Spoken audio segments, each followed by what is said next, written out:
All right, fun to look in the sky tonight. Crystal clear out there. The wind's finally calming down, and it's really cool in a lot of places. But that moon out there, Jupiter, and then over off to the right, the more faint star that you see in that triplet there is, well, that's Saturn.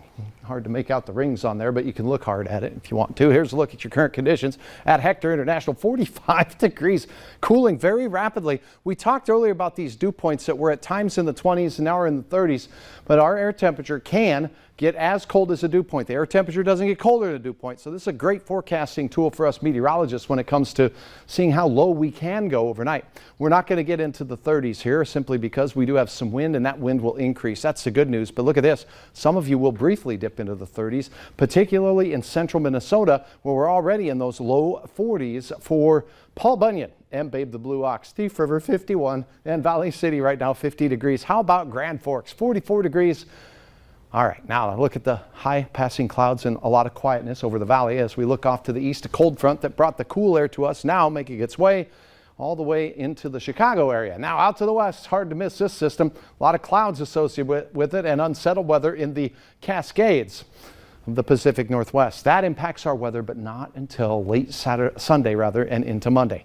Tonight, calm and clear for the early part of the overnight hours. Temperatures will dive quickly, but south winds pick up towards daybreak. That's going to warm things up in our western counties. So again, we will briefly dip into the 30s in a few spots in central Minnesota, but by morning, many of us will begin to warm up.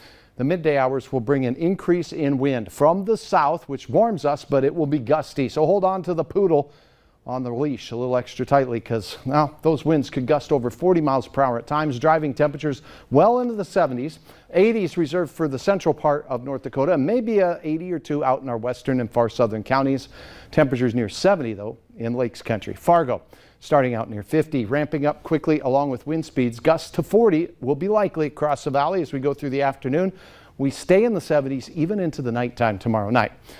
Windy for all areas tomorrow, straight out of the south, and 75 to 80 degrees for everyone in the Red River Valley and points west. Out to the east, 70 to 75, including Lakes Country. It should be a pretty pleasant time at the lakes, although the waters will be choppy.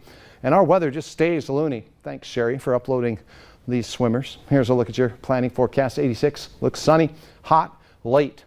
Showers and thunderstorms from that system out to the west will begin Sunday night and into Monday. Monday, a great chance of rain throughout the day, passing showers and thunderstorms. Many seeing a quarter of an inch of rain. Some of us seeing even more, and our temperatures cool off dramatically as a result. Look at Tuesday morning as we clear out. It does look like we'll see 60s, and then up and down next week, but dry throughout the work week. Coming up right after the break, we will have highlights of that all-important baseball game going on in the FM area tonight. Beth Hool's in.